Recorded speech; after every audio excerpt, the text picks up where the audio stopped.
Okay, so this is the blackworm culture. I just set this thing up a few minutes ago. So we're gonna do a quick little, this is the day like before the 4th of July, so I don't know if you guys heard that, but people are shooting off fireworks. Okay, so let's take a look here. This is my setup that I have. This is the setup I'm gonna use because my space is very, very limited. All right, here we go. So down here is the aquarium. This is the sump. This is the sump that's going into the tank. See the water flowing in. Water flowing in. Excuse me, sorry. So there is some tweaking. There's some tweaking I need to do. But for now, it's good, it's working. So here we go. I'm gonna show you guys a couple of different things here.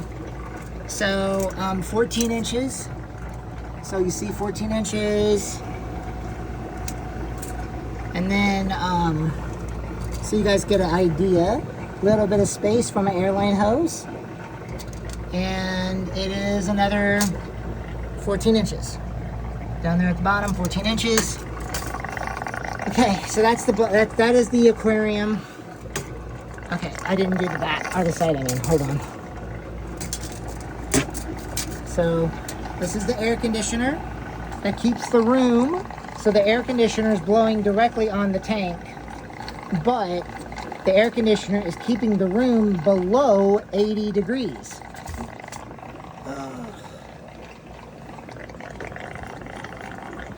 Hold on 1 second. All right, see? 80 degrees, well, 79. So, air conditioner. Over there is the dehumidifier. So, dehumidifier. And this room is a mess because I broke down that fish tank a couple days ago, and I put these tanks up just a couple days ago. So, there's still a lot of things being moved around. Back to the blackworms. Okay, blackworms, here we go. Oh my gosh. When you get to be my age, getting on your hands and knees is very difficult. Okay, so as we were saying, so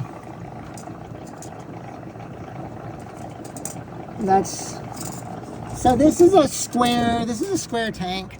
So yeah, 14 inches, so 14 inches. Okay, now what's going on is the water is being brought up from here. So uplift tubes, and air driven, just like these. Okay. I do need to do some work on these to get it to where it's not gargling. Because I mean, look at that flow. So I could lower it. Because, I don't really want that much water in this thing. I don't want that much water. I mean, it's a lot. It's a lot of water. So if I were to lower those, if I were to use like another, extension or whatever, but it's working. That's the whole goal of this, is to make this work. It's working. The blackworms are doing fine. I don't really know what the temperature of this water is going to be. I mean, this little bitty leak right here, I just need to fix that. That's not that bad.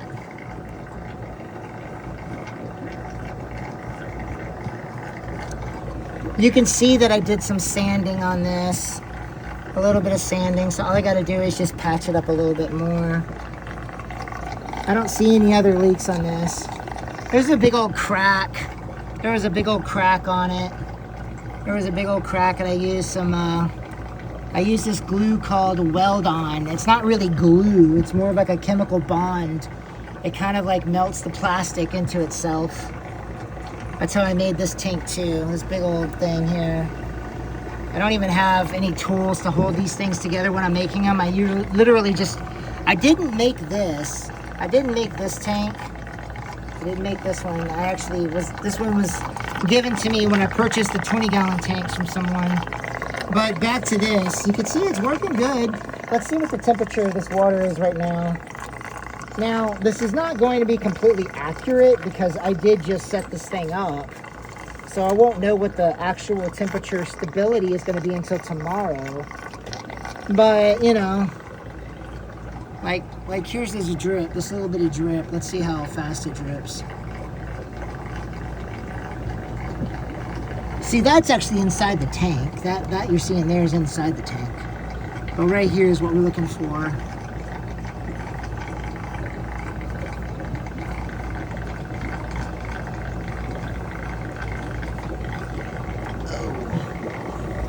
Where's the water dripping from?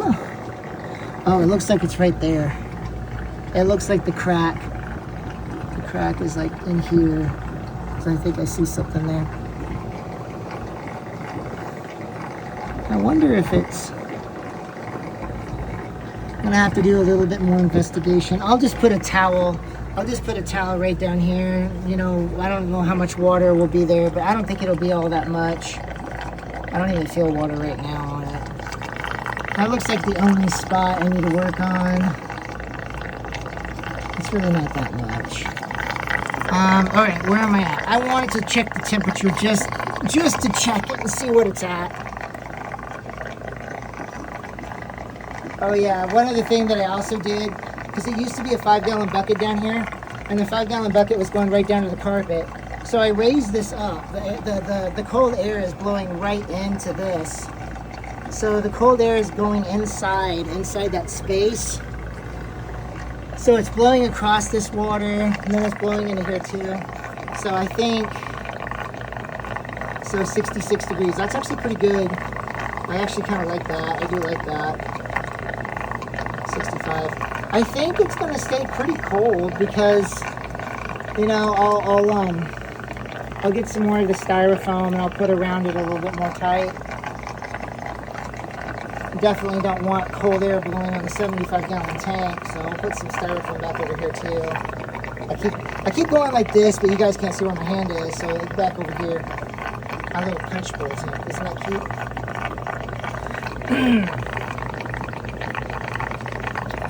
I don't know. I think that's it, guys. I think that's it for today. I'll do some more tweaking on it, but I think it works. It works really nice. It's very loud. It's pretty annoying. I don't know which one. Let's see.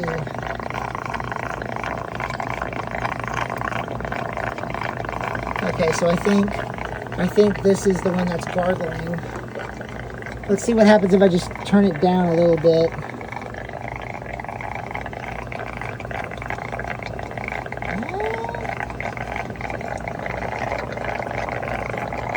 Okay, that's actually this one.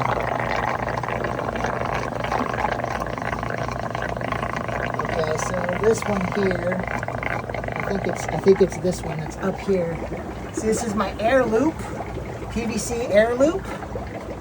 So we're gonna go ahead and just turn this down a little bit. See how high up it is? I have to stand on my tippy toes. Right, let's see what that did. Did that fix the problem? Yeah, it actually did. That fixed the problem. But I still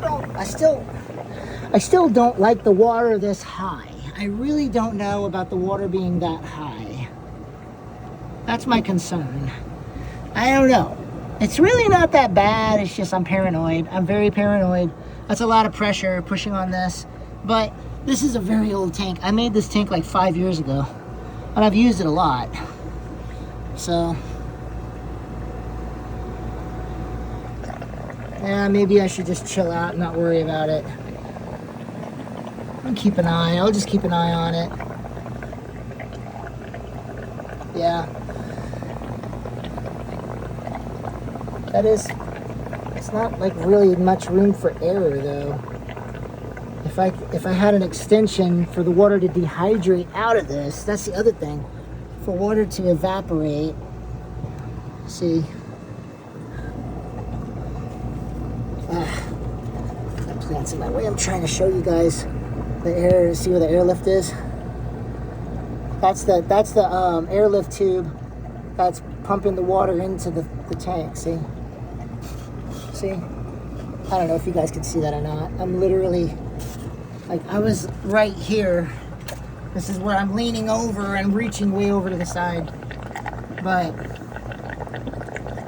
you see the water coming out. The cool thing is I'm not too worried about the blackworms crawling in there because they don't want to go to that. They want to stay away from the current. So, see them Just chilling out. All right, I think that's good, guys. Thank you so much for watching. This is my little blackworm culture attempt. Not a whole lot of space. I showed you guys how big this thing was. Just, you know, you gotta make sure the water quality stays good. And this obviously looks horrible, but I got hornwort. I got hornwort in here. I got guppy grass in here. I got one water lettuce and some blackworms on it. I think there's blackworms on that. Is there blackworms on it? I think there's blackworms. I don't know if there's blackworms chilling on it or not, but it looked like they might have been. But yeah, so some aquatic plants growing in it too, which will help the water stay healthy and clean. But every week, this is going to be a 50% water change. Maybe more than that. And that will just be water that I pour into my garden outside. Oh, man. Or I feed my dog. I'm joking. I would never feed my dog that water. That's disgusting. Okay, that's good, guys. Thank you for watching.